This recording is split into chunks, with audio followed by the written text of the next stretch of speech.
Hello and welcome to Let's Talk Sports. I am Ralph Labella. And I'm Ron Sen. Best time of the year for a Boston sports fan with early baseball season and playoffs for both the NBA and NHL. But I wanted to digress a minute, talk about coaching and specifically what I would call the prime directive. In Star Trek, the prime directive was you can never interfere with another civilization's development. No matter what, Kirk and the crew were not supposed to interfere with some developing civilization, not reveal themselves as space travelers, etc. And there's something similar in coaching, and I call it the parental prime directive, and it makes every sense that every parent is predominantly concerned with their own child more than anybody else. And that should be. Parents have an enormous investment in time and how much they love their kids, and nowadays in the cost with the various fees, equipment, time, travel, health costs, etc. Y memberships, individual trainers. I mean, the expenses are almost unlimited. Now today we hear that Andover coach E.J. Perry, who's a famous coach, coaches volleyball, has coached Andover's girls basketball, been a very successful football coach, is under investigation for we don't even know what. He's the boys volleyball coach, and there's some vague complaint lodged against him about how he was treating a player or players. What was written in the Globe this morning was that during a game, he tried to substitute out one of the players. The player refused because he said, look, we're gonna lose this game if I come out. And he didn't come out of the game. And the player substituting didn't substitute in.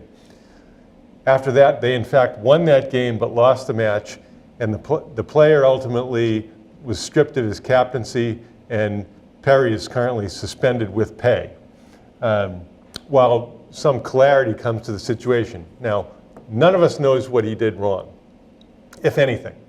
Now, first of all, things have changed a lot. When we were kids, parents didn't even come to the games usually because they're in the afternoon and parents had to work. Never a dream that they'd be able to come. But, I think we've been really fortunate to work with exceptional parents. I have nothing but good things to say about the parents with whom I've coached their children. And I think there's some reasons for that, but I don't know if you even saw this story, Ralph. No, but that's the same school with a hockey coach. Right, the hockey coaches were brought up on was suspended for not letting the kids drink water or something. For about 3 weeks, wasn't it? And then they were all exonerated and I think reinstated. one parent complained. Right. So the issue is on the basketball site that I frequent on Facebook. It's a private site, so the posts there are not available to the general public. There's several thousand coaches. There's former college players, there's former professional players like Butch Lee, who played for Marquette. And there's a tremendous amount of discussion and dissent, and a lot of people just say, look, if you can't get a child the playing time that the parental expectation meets, then you're gonna get, reported to the athletic director, and then anything can happen. Now, as I said, I don't know if Coach Perry did anything wrong.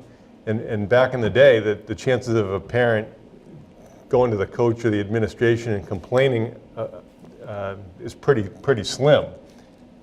Well, nowadays, I'm not going to say what team it was this year, what varsity team, but there were parents complaining about certain players. Well, I'll give you I'm not even going to talk about the sport. And I would say just about 90% of the teams, there were parents complaining about their kids not getting enough playing time. Steve Harrington is the coach at Watertown High School boys basketball. His teams have been universally outstanding. If I'm correct, they've won 3 state championships, which is no small feat.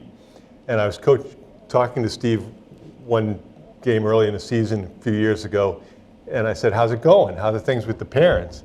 And he said, first game of the year, 5 minutes into the game, my phone rings. I'm on the bench in the middle of the game, the phone rings, and there's a parent saying, why isn't my kid playing? Well, look at Braintree. Look at the Braintree girls. Probably the best coach in the state. Kristen McDonald. complaining about her because they want their kid to get a scholarship, and their star player, because they're winning by so much, isn't getting the minutes that she should get so she can average more points a game, and it's ridiculous. Well, I'm a firm believer that if your child's a really good player, they're going to get seen, and it's not all about the numbers. Can they play? Can they contribute to the program that it's going to be looking at them? Just college coaches just don't want a bunch of statistics. They want to come and, I'll give you an example. Roy Williams went to see a game, and he saw a kid, he fouls out of the game, he comes out, he immediately runs to the water cooler, gets a drink of water, not for himself, but all his teammates. And he stayed engaged in the game even though he got out. And Williams said, wow, here's the kid I'm looking at, and look at that kind of team enthusiasm and spirit he's showing. Dean Smith used to say, I'm never going to sign a kid who gets 30 points a game for a team that's 10-10, because he's not making enough of a difference in them winning the games. But I would have to say, like in anything, 10% of parents are upset with the coach.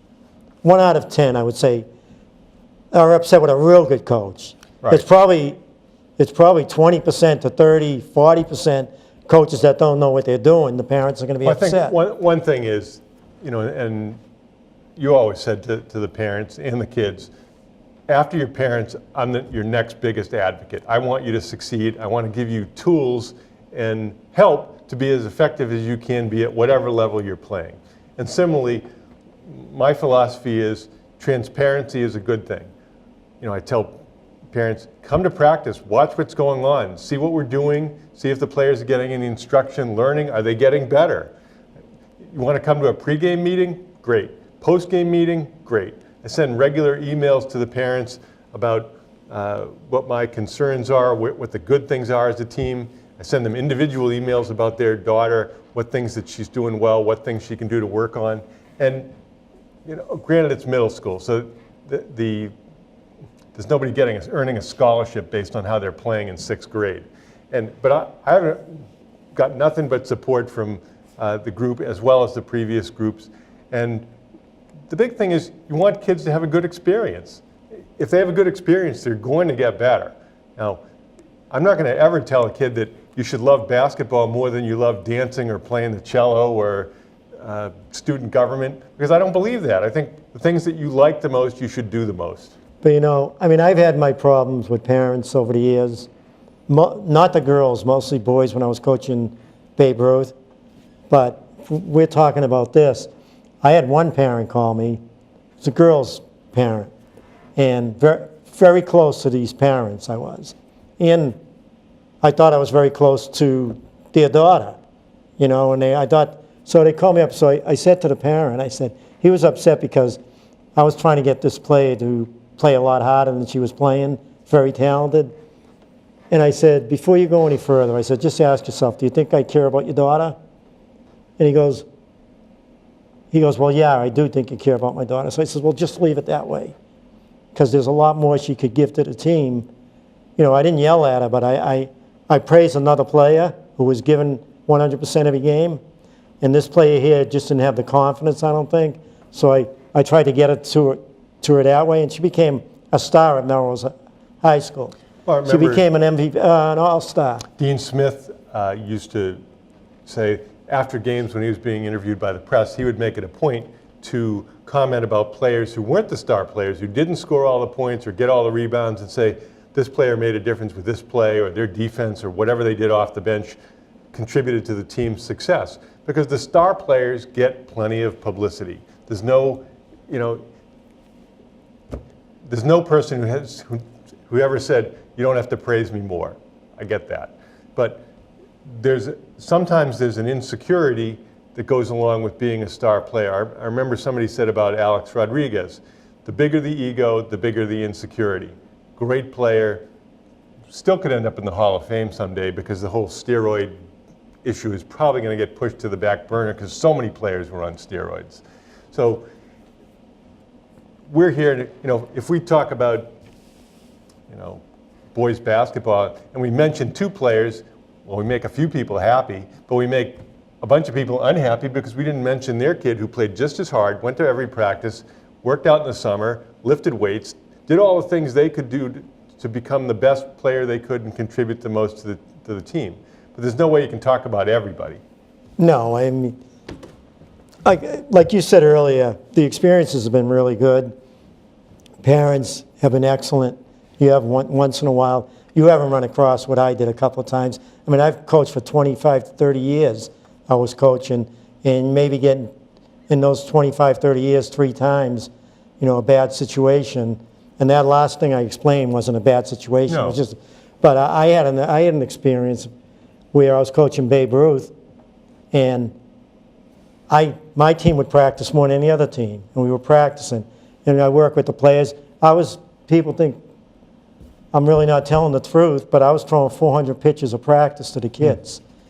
Batting practice. Every night we were practicing, 4 nights a week. I was throwing to them. One time, one of them hit me in the kidney, and I ended up in the hospital. But that aside, so I'm coaching the All-Star team. We won the league. So it's the 3rd year I'm coaching. We win the districts. This 3rd year, we're in the semifinals of the districts. And one of the players that was on my team that I had hit maybe 50 fly balls of practice to him to make him a good center fielder, hurt his arm. But I pushed for him to make the All-Star team. He was playing 2 or 3 innings a game, game. Parents came up to me after the semifinal game in which we won, took him off the team, yelling at me because he wasn't starting and playing enough. Getting in my face. And this is a kid I coached on my team all year, worked hard with him, got him on the All-Star team, but because he wasn't playing more, both of them got in my face, took him off the team, forgot about all the practices we had, forgot that he made the All-Star team. We ended up winning the districts. And, I mean, that was probably the worst experience I had coaching. Well, Don Meyer, one of the most winning coaches in Division II, passed on a few years ago, but he had a saying that, most parents would rather have their child be all-state than see the team win the state championship. He didn't mean it to say that people were bad. It's understandable. People, I call it WII-FM radio. What's in it for me? And it's tough because, with every sport, there's only a fixed number of players that you can have on the field, which is, there are sports, it seems like swimming, you have a lot of competitors swimming, cross-country sports like that, you have a lot of slots. And that's great. Everybody can participate. And you don't have to win the race to have a great effort. One of the radio broadcaster's wives ran the Boston Marathon. And she didn't finish until the next morning because she's had cancer and was recovering from cancer treatment, but she still slogged through the rain, the terrible cold, and she finished after midnight. Wow. So I can't say the guy's name, is like Rich Shirt and Sleeves' wife, but I mean, to me, I give her all the credit in the world for hanging in there and doing it, especially with the conditions, the way they were. Midnight? She finished after midnight. So, I mean, she walked. She must have went into a tent, too. I don't know what they did to just They get had through. they must have treated her. You would have froze to death out there. Isn't that 14 hours? Didn't they start at 10, unless I'm wrong? Yeah, I think so. But anyway, so it's amazing, and it's a story worth covering. Anyway, some other things that are kind of interesting in sports. Which team is the only team to have moved on so far in the playoffs between basketball and hockey?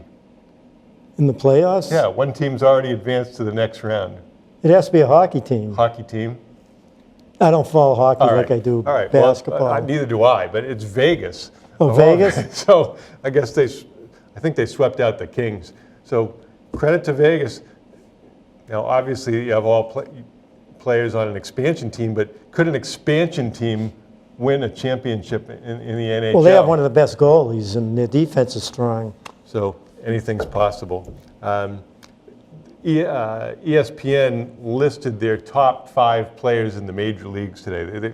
And anyway, they were Trout, Kershaw, Altuve, Scherzer, and Harper. The highest Red Sox entries were Sale at 8 and Betts at 17. Aaron Where was Judge? They had him at 15. Probably because he had 1 year, one real good year. Well, and similarly, Betts kind of Where had. was Stanton? I didn't see him. He must have been higher, but I didn't see him. But it's very easy to say, well, Betts is leading the league in runs scored, in batting average, in on base slugging percentage.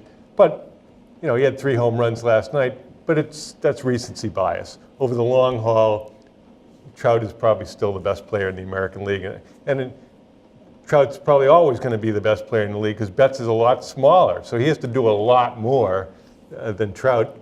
I mean, Betts isn't going. How many home runs does he hit to right field? 1 or 2 a year. They put Kershaw in there. Hey, Kershaw number 2. Biggest choker in the league. He's number 2.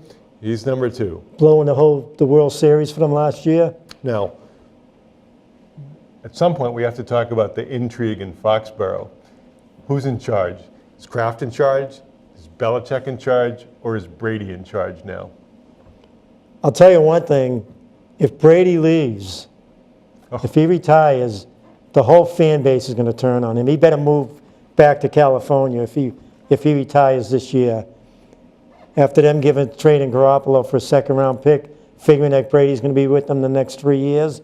And now, right after that, he starts moaning. It's like a big baby. Well, it's true that the organization is left high and dry without a quarterback if Brady somehow decides not to play. And if he made a commitment to Kraft that he wanted to play at least several more years, and then decides to bail for whatever reason, then everyone's going to be upset. But people love Brady. They love Brady. And I like Brady as a quarterback, but all these people, they're not great people. I mean, Brady's not a great person. I mean, he leaves his girlfriend that he was dating for several years when he made it in the pros. All right, he goes out with Moynihan. Is it Bridget Moynihan? Bridget Moynihan. Bridget Moynihan gets pregnant. He leaves her for Giselle. I mean, he's not the perfect person that people think he is. And then he's pulling something like this because Belichick told Guerrero he couldn't be on the sidelines anymore or fly with the team, which he never should have been able to anyway. He shouldn't be with the team. You want to work out with your trainer, you wait till after practice, you work out with your trainer. Right. What becomes difficult is when you set up a situation where there's different sets of rules for different players. Everybody understands. Everyone's not going to be treated exactly the same. But Gronkowski apparently went to Guerrero and got into the stretching and flexibility. All that's good. But if you're an inline blocker, you need to be more than flexible. You've got to be strong, too. Well, here's what I'm saying, Ron. If Gronk and Brady want to be with Guerrero, fine, be with Guerrero. Say, I don't want to work with our trainers. Fine. You don't have to work with our trainers. Work with Guerrero.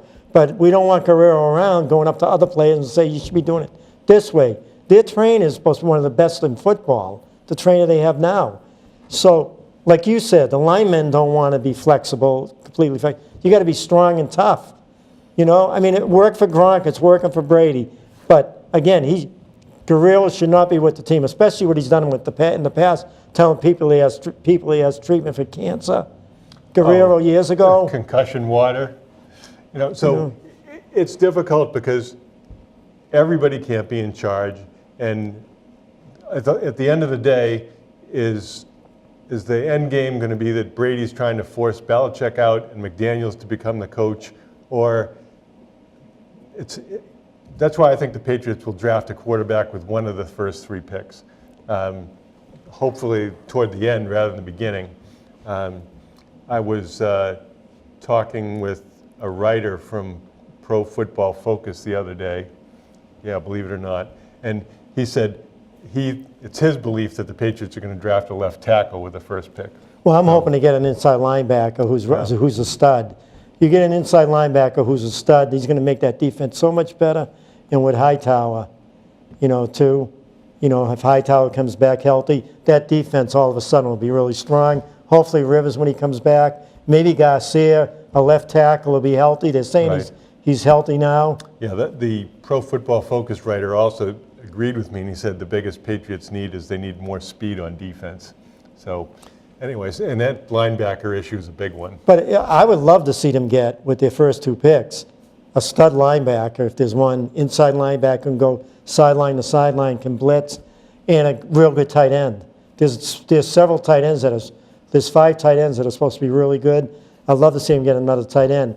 You know, if Gronk comes back, you know, maybe Gronk comes back, you'll have that 2 tight end formation where you have 2 good receivers coming out of tight end positions. I would love to see that if they are there. We'll be right back.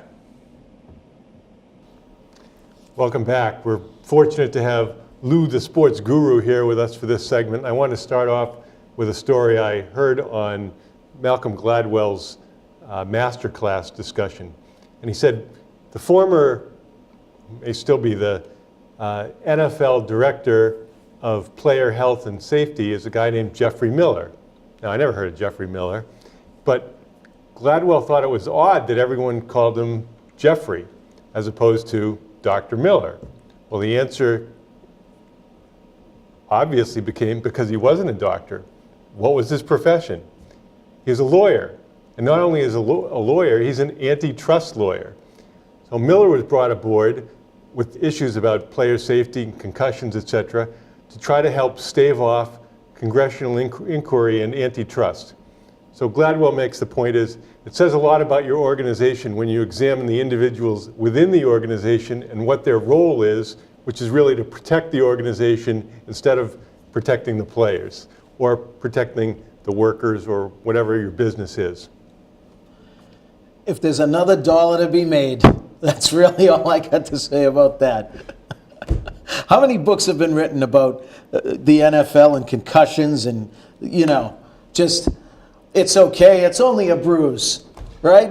Well, he said that the whole topic came up because he's Gladwell's very close to Bill Simmons, and he said to Simmons, what's the future of football? And he said, well, he's not really sure. I mean, how many people are not going to let their son play football because they're concerned about health issues? And there's studies that the impact in players who played high school football is pretty limited when they examine these men who are in their 60s or 70s. But obviously there's a cumulative effect, and if you're playing college and professional football, you're taking a lot more hits than if you just played high school or, you know, pee-wee football. It's interesting to me, though, because you could say the players are a lot faster today, right? They are faster, and they're in better shape.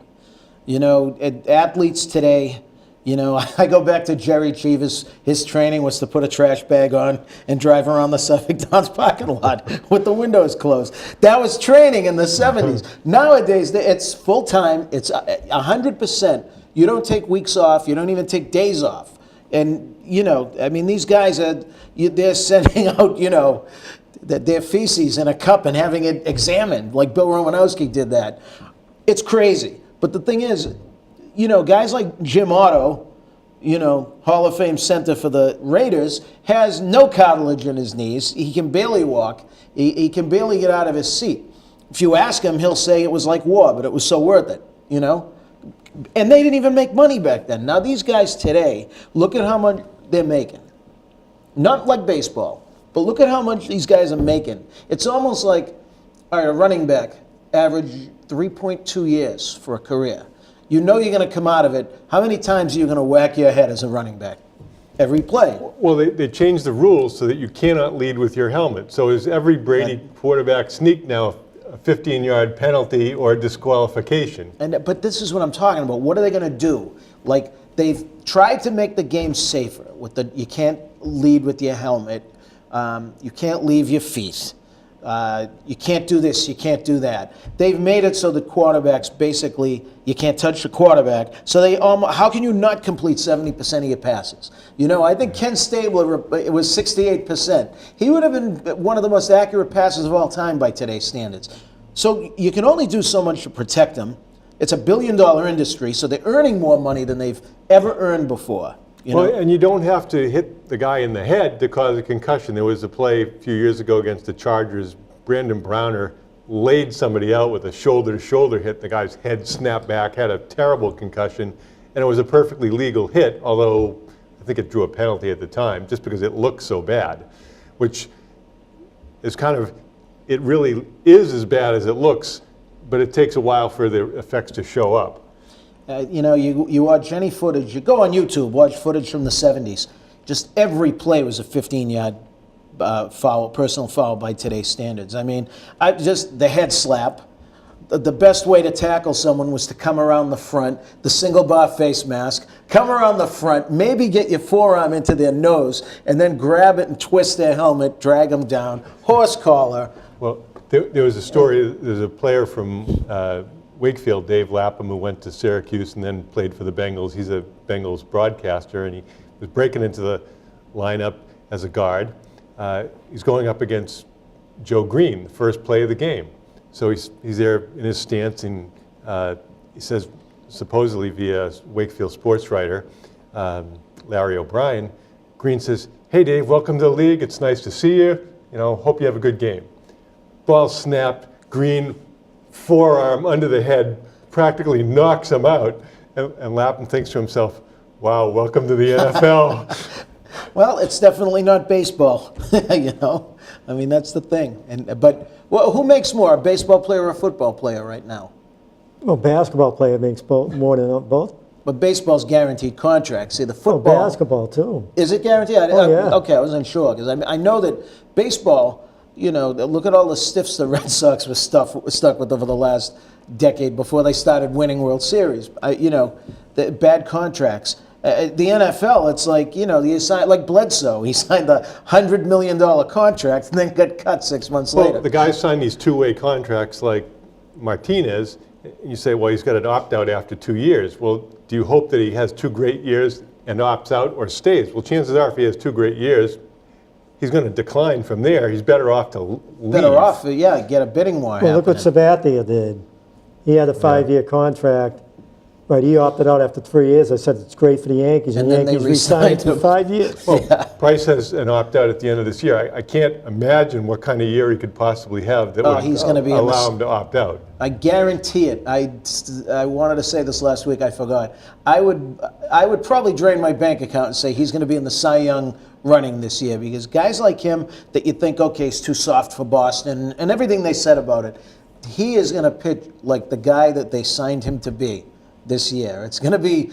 It's kind of funny. I thought about it. I said Price and Sale and pray for Hale, but the back end is pitching pretty good. But in 2 years, that might be a great contract for the Red Sox. $32 million a year.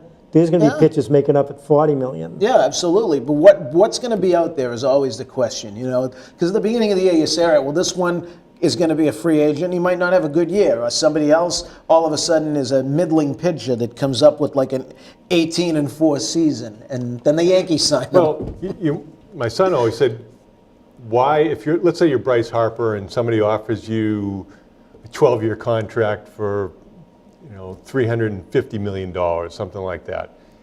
And so you're another team and you say, well, we'll pay you $60 million for 1 year.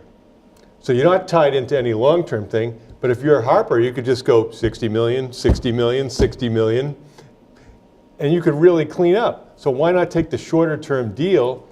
I mean, okay, do you want the guaranteed money over the long term, or do you want more money up front? Yeah, but no team's going to do that. No team's going to offer 60. Say you now, never know. 45. You Why never would they do know. that, It's a knowing they can trend. lose them after a year and give them $45 million? You never know, though. It's always There's a no- trendy thing. If one team does it, then another team starts doing it. But this opt-out is way better. Why would a player do that? I agree that. Yeah, What they'll why do is would- they'll do a 6-year contract, opt-out Well, after 2 or I 3 remember years. Ricky Henderson had a 4-year, $12 million deal with Oakland. And he said, I want to renegotiate. So, this isn't fair. So they said, we'll give you 2 years for $6 million. How does that feel? And he said, oh no, I'll take what I have. So it's not crazy. Let's shift gears to the Bruins. Bruins, the media is so fickle. 2 games they win scoring 7 goals a game or something, and all of a sudden the Bruins are unstoppable. They're winning the Stanley Cup. Then they lose a game, and it's like, uh-oh. If they lose the next game, then Toronto gets Kadri back, Bruins are in trouble. Yeah, Chicken Little shows it. All of a sudden, the Yeah, sky is falling. The Bruins spent more time hitting the post than anything else the last game. Yeah, a little bit of bad luck, but you know what? Toronto hit a couple too. So I mean, I think at the end of the day, I'm just going to say it. I am not a Rask fan, so Therefore, my opinion is always going to be slanted towards Rask costing the game.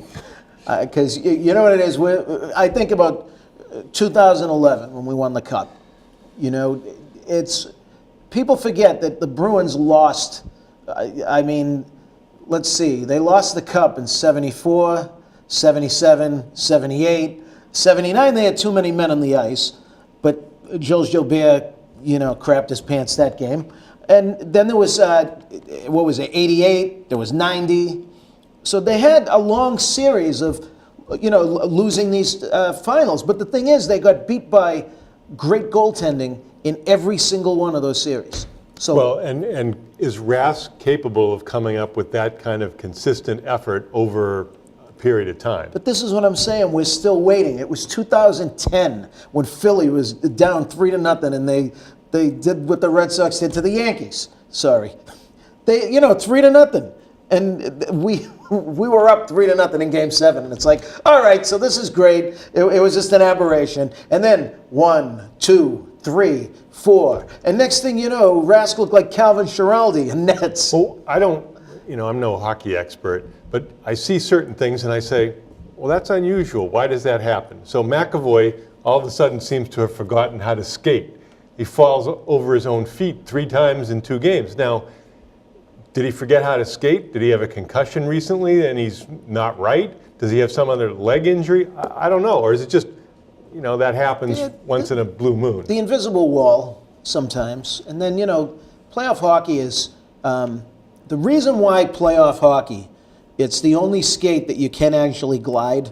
Obviously basketball, there are guys that kind of jog up during the regular season, and then in the playoffs, they turn it on. But in hockey, it's more noticeable because of the checking and because of the just all-around roughness of it. I mean, basketball, there's elbows in the paint. That happens all over the ice in hockey. And so I think in the case of hockey, playoff hockey, you have to forecheck, back check, or you don't get on the ice. You have to play a complete game of offense and defense. And that's why, all right, so the Bruins score 7 goals a game over 2 games, and you say, oh, wow, well, this could be great. We're just going to fly our way to the Cup. It just never works that way, though. You can, a couple of games, yeah, maybe momentum, but overall, I think you're going to see a couple of 2-1 games. And I hope that Rask is capable of stealing those games. You have players like Donato who obviously have a lot of skill, and yet, obviously, in Julian fashion, he's buried right now because people feel there's a hole in his game, which, I'm no expert on back checking and what Donato's skill is. It's, you know what it is? I knew what Julian's game was. He was defensive-minded. It was more of a plotting kind of old-school game. And it won, and it worked for the Bruins for a while. It stopped working. And that was why the players didn't like him, why they ran him out of town, why nobody lamented the loss of Claude Julien. And he went up to, Montreal with a very talented team and a great goalie and didn't make the playoffs. So I don't know. Maybe there's something to be said. So you got a new coach now that, I don't know, the players really responded for him. I think there's something to be said for the way that they are playing for him. It's just, I think it's all going to go back to goaltending. I think that a guy like, Donato is fresh legs. Yeah, I don't know how much analytics make a difference in hockey. For example, in basketball, if you go to NBA.com, you can analyze every team by three-point shooting, pick and roll for the ball handler, pick and roll for the roller, transition, isolation plays, post-ups, and there are numbers. The team scores X number of points per possession. And one of the lowest ways to score in the NBA currently is post-ups. The best team in the NBA scores 1 point per possession on post-ups, which is mediocre. So you say, why don't they throw it into the big guy and post up anymore? Because it doesn't work. Well, they don't have anybody who can post up. It could work. But If Kevin McHale was playing, McHale or would Moses be feeding. Malone was playing. Right, but if you have three-point shooters like Golden State or Houston, you're scoring 1.2 points Those per guys possession. that used to post up are playing tight end now in the NFL. That's what happened, basically. But is it me? I watched the Bruins play. It seems like they have a tougher time getting the puck out of their end than the team they're going up against. Teams have really pressured them on the boards, And really, it's very difficult for them to get up. They have to, most of the time, they have to just lob it up over around the red line and hopefully get possession. So yeah, there's something to be said for that. They're definitely, let's face it, they are not the Edmonton Oilers of the 80s or the Blackhawks of the last couple of years. They're not, they were quick. This was something to be said for this team, the way they transitioned the puck. They were pretty quick, like in a fast break kind of manner, that they could turn it around and get it right back up ice. But as far as when there's a tight defensive trying to get it out of their zone, yeah, they do have trouble. Because I remember when they won the Stanley Cup that year, they were great at making those quick passes off the boards. But now you very rarely see it. And, you know, I watched most of the games at home, and it seemed like Toronto was in the Bruins' end more than the Bruins were in Toronto's. But every time the Bruins went in Toronto's end, percentages were better than Toronto's scoring. We scored when they didn't. That was what really happened. But it didn't show up on the score sheet that Toronto had success getting the puck into their zone. That's why they better watch out. Yeah, but I don't think the series is over by any means. I mean, obviously, you know, Toronto wins Game 4, and all of a sudden everybody's starting to, you know, oh my God, the sky is falling. Well, and I, you know, not that I like Felger and Mavs, even though I do watch it. You know, Felger would be the one to say the Bruins aren't full-out chokers, but they're kind of choky. They have a tendency not to come through in the clutch, but doesn't mean they always lose either. I don't think you can say that, because I think you have to look at who the coach is, what the players are in the team. I mean, you know, you could look at like the late 70s Bruins were a really good team, you know, and think about the other teams in the league. They were probably the second best team in the league over that time when Philly was really great. And, you know, Montreal, unfortunately for us, was the greatest team on the planet, and probably the greatest team of all time. And so maybe that Bruins team, maybe it wasn't fair to say Gilles Gilbert wasn't a big game goalie. So you look ahead, and maybe it's not fair to say Tuukka Rask isn't a big game goalie. But I don't know, since 2010, we've been waiting for him to do what Tim Thomas did in 2011, which is steal us a cup. Well, I think one thing that we see is this year at least they try to get the puck on net. They don't try to make 80 passes to get the Russian Olympic team perfect shot, because you're not going to get it. So it's better to just hope that there's some deflections, some weird things. Chara got the goal off the goalie's back the other day. That was nice. Yeah, I mean, so if you shoot it at the net, something good could happen. And I credit Cassidy for that. I think that one of the things he brought that's different from Julian was, you know, listen, if you see something, the alignment is maybe you're not going to score, but rebounds is always going to be where it's at in hockey, because oftentimes you're not going to beat the goalie straight up. It's going to be when you beat the goalie and there's a screen and he can't get it and there's pandemonium and somebody walks up and just throws it at the net. So you got to take your shots. Go to the net. Good things will happen. I think Nash is going to come up big for them, and I hope they re-sign him. This is last year, right? I think He's so. a free agent after this year.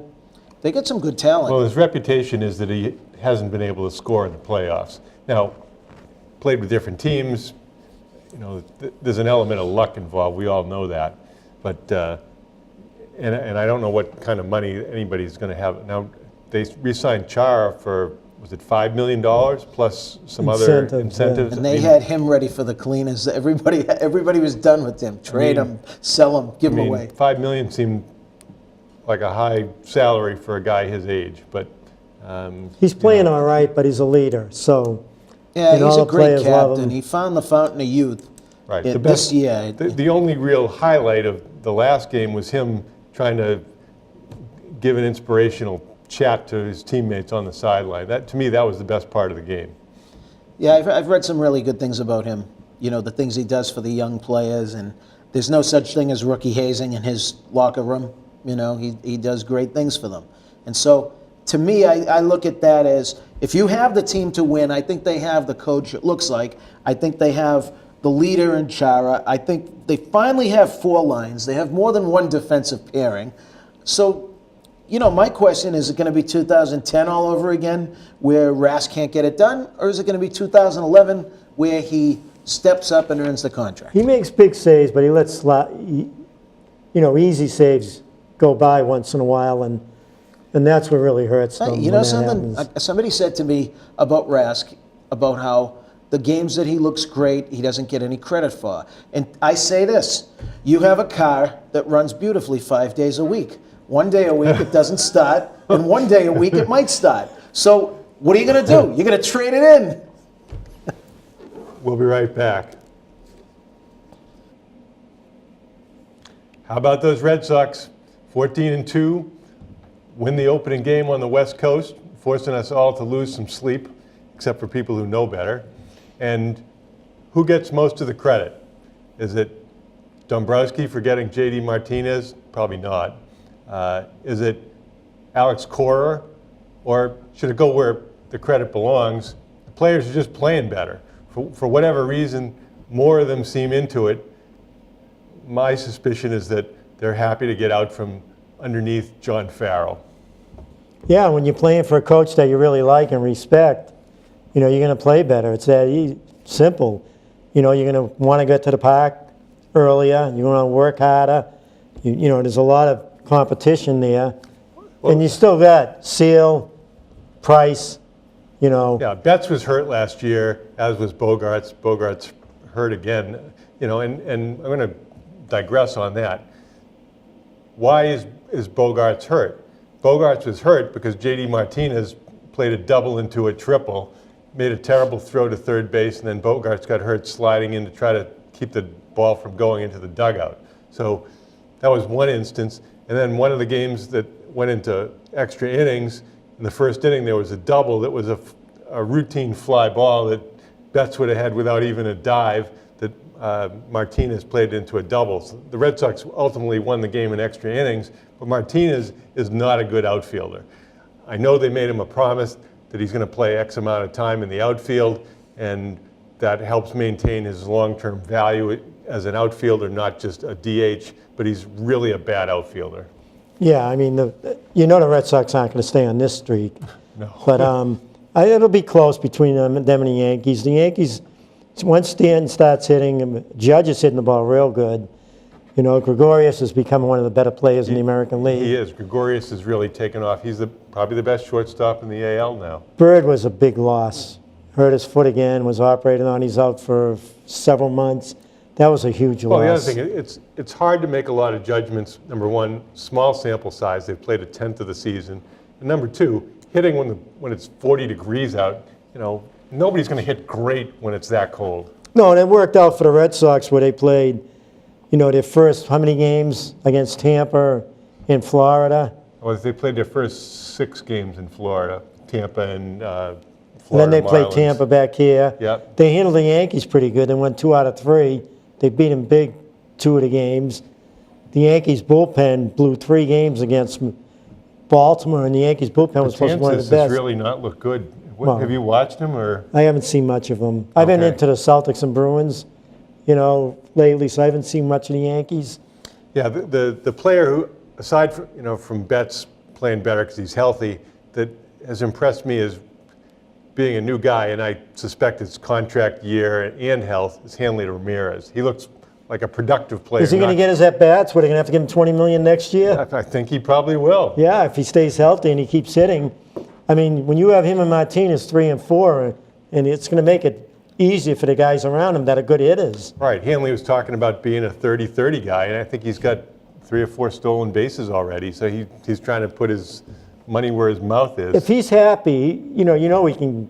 Yeah, He's got the talent. Oh, absolutely. He's got more strength. I mean, he did have shoulder surgery, so apparently his shoulder is stronger and more flexible, so, it's hard to hit with a bad shoulder. And with Cora, the manager, makes it a lot easier for players from a lot of the Dominican players. Most of those players are Dominican, right? Right. Well, you can, he can speak to them in English or in Spanish, whatever works for them.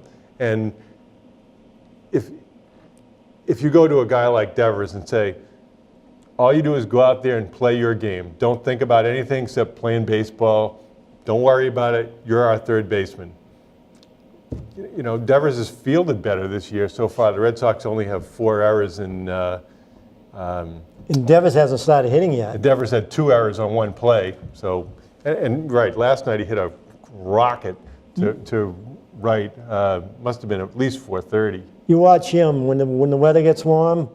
Yeah, He's gonna start hitting. I've never been able to research this to find out what the difference in production is from Latin American players in April and early May from the rest of the season. I mean, it's pretty hard because they're playing in different parks and whatever, but it's pretty hard for me to expect that you grew up in 80-degree weather every day and you're going to be very comfortable or productive in 40s. Do you think it's like 2/3 Latin American players on the Red Sox? Positional players. I mean, the pitching isn't. We have Vasquez, Ramirez, Nunez, Bogarts ordinarily, and Devers, so the entire infield. And then you have Bradley Betts and Benintendi, so it's 5 out of 8.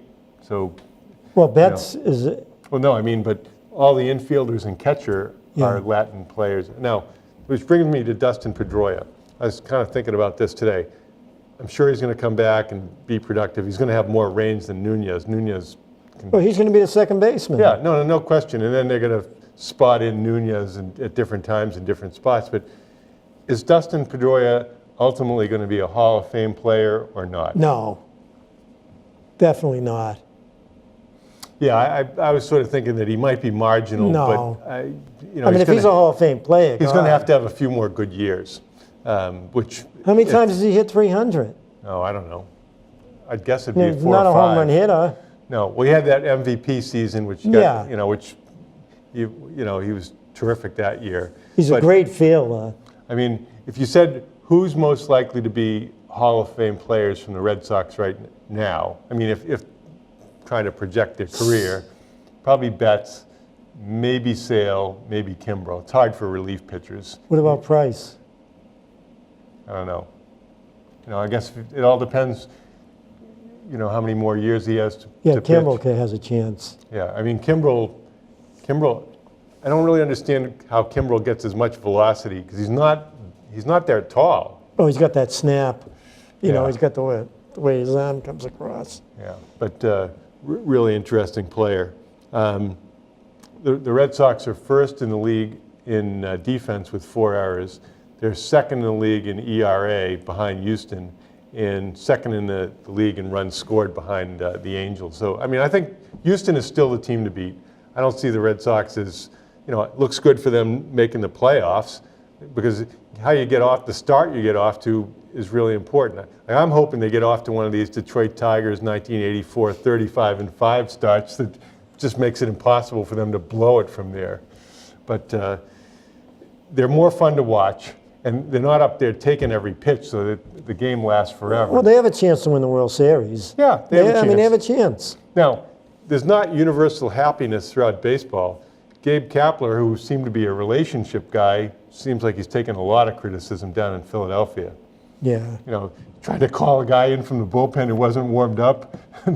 that wasn't really a really great move. Now, what's his bench coach doing, though? I don't know.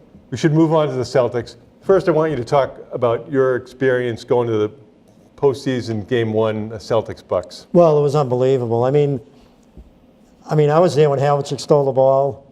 I was there when Larry Bird, when they won the championship. The year before, the championship before, Walton was with them. Maxwell was the MVP, I believe. Maxwell. In '81. Maxwell was the MVP. I was there then. I mean, the place was unbelievable. The Houston game this year when they were down 26 and they came back and won it when Smart took those 2 charges, the place was nuts then.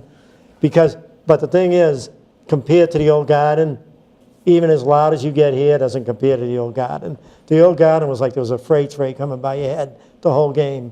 But the place was going nuts though when the overtime game. But it was just a great game, and I mean it was unreal. I must have said to my friend, what excitement. I joke around like, and he's... No, in '73, I played twice in Boston Garden, and we played St. John's Prep, which was the #1 ranked team, and they had a huge number of fans there singing when the Saints go marching in. It was, even though that was not a positive experience, we ultimately came back and won the game, so it was a good experience, but it seems so much bigger as a court than anything you've ever played on. Because many high school courts are about 84 feet, the NBA court's 94. So it's a little bit longer, but it seems way bigger because of the surroundings. But you couldn't hear yourself talk most of the game. It was nuts. I mean, it was one of those games. There's been a lot of discussion as to how important Stevens is to the team. Everybody knows the NBA is a players' league. It's a make or miss league. You make shots, you have a chance to win. You don't make shots, you don't have a chance. What's your take on this? Stevens, and the people in work think I'm nuts because they all love the Celtics and they all love Stevens. I think Stevens is a good coach. He's not a great coach yet. The one thing I'm happy about in the playoffs, the first 2 games, he's playing Brown more. He's playing Brown more, and he's playing Tatum. Even though Tatum didn't have a good game, didn't play as much as the first game. But instead of sitting down Brown for 8 minutes, which he did all year, Brown would go sit down with a minute to go in the first quarter, go back in with 4 minutes to go in the half. Well, again, last night they took out the starters, and the lead evaporated immediately within 3 or 4 minutes, and so they had to bring back in Brown. They had to bring Horford back in. Brown he's still a young player.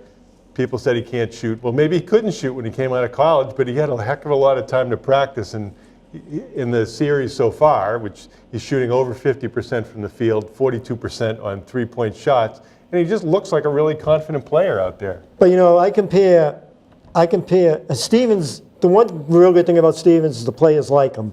Although I know I've seen every game this year just about, and I've been to a lot of games, and I see the players get upset when he takes them out, and I see Brown standing there, and I know he's saying, "What are you doing here? I just got 12 points in the first quarter. You got me sitting down for 8 minutes. I'm 21 years old." Or Tatum scores 8 points in the first 3 minutes of the game, one game, turns the ball over, takes him out. Well, maybe he wants to teach him a thing. Well, the best sign last night is Tatum had a really tough game. Yeah. He just couldn't do anything. And he did have a few steals. Well, he was great defensively. He had some steals. But offensively, it wasn't happening for him. And that's going to happen. But that's the biggest thing I've noticed is that in the playoffs, Stevens is much more willing to keep the better players in there longer. Now, last night, Larkin. Well, what do you think of him? Larkin had a lot. I think Stevens is great. I think he's very creative. I think the game. Where's he creative on offense? Oh, he's creative, especially he likes dribble handoff action a lot. That's really a big thing. And what I expect the Patriots, the Celtics to do over the long term is a lot of what's called Spain pick and roll. What happens in Spain pick and roll is that you run straight pick and roll, and then you set a screen for the roller. So that makes it almost impossible to defend. So I think that the Celtics are going to evolve into something very different than what they are right now. Of course, the other thing is they're making three-point shots. How are they scoring? You're watching the games. You're just talking about pick and roll, which they very rarely do, compared to teams against them. Well, they're not great with No, they're not Rozier great. at pick and roll. And they're not great defending the pick and roll. But you're telling me how they score most of their points? They're scoring most of their points one-on-one. He's spreading the court out. He's telling Morris, you're one-on-one, hit that two-dribble pull-up jump shot. He's telling Tatum, when you get the ball, either take it to the hoop, pull up for a jump shot. How often they setting screens for Brown? Morris, Brown's getting the ball and they're isolating him. Morris has one more year left, I believe, on his contract. And boy, he's been a revelation. He's a really good player. What a deal. The MVP of the team is Ainge. People could say all they want about Stevens. Ainge is the MVP. I mean, God, what he's done with that team. Well, Monroe's been useful. He can be a little up and down. Some games he's terrible.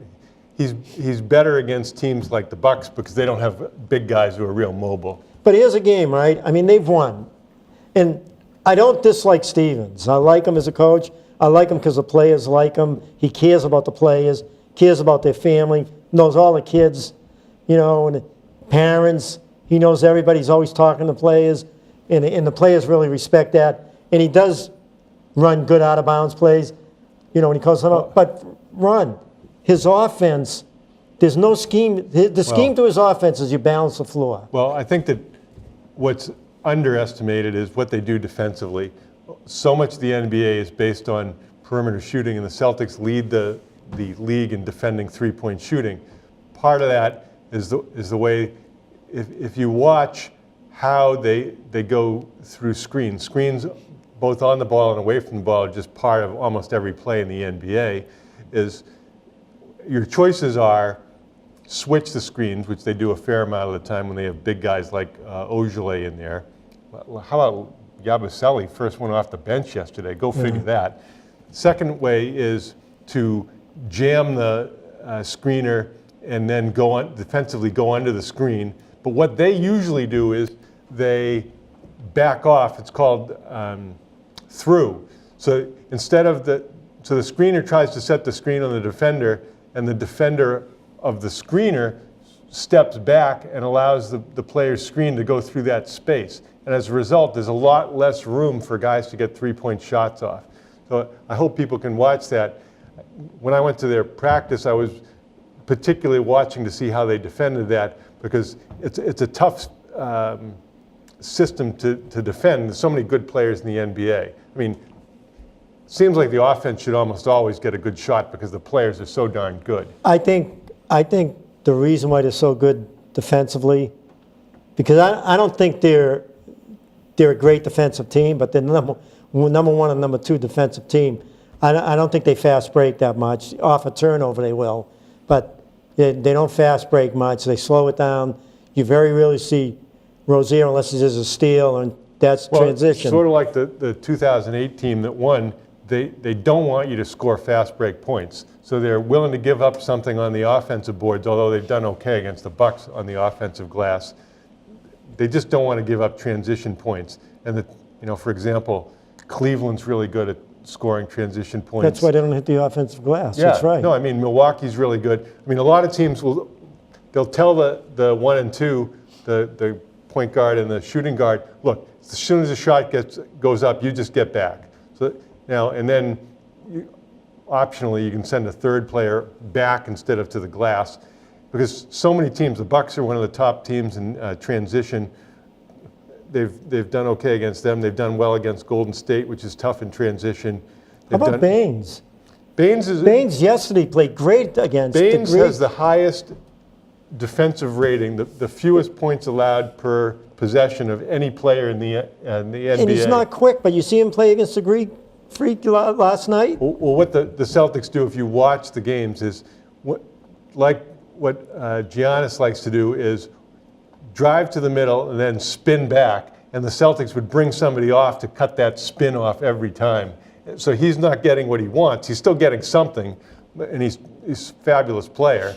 But don't you think they should be trapping him when he has the ball before he gets to the three-point line? He's bringing the ball up. I think you want to let him. He's beating them every time when he comes up. I think you want to let him take three-point shots because he's not a very good three-point No, you shooter. want him to do that. But what I'm saying is, if he gets the head of steam going, he's breaking down Horford every time. Well, longer term, I think he's going to get the three-point shot down, and then he's going to be. I don't even know what he's going to look like. Well, Middleton's.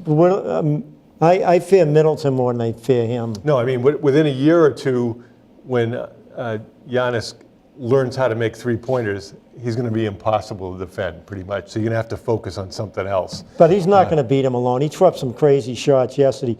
But the one thing I'm going to say about the Celtics defense is they're long.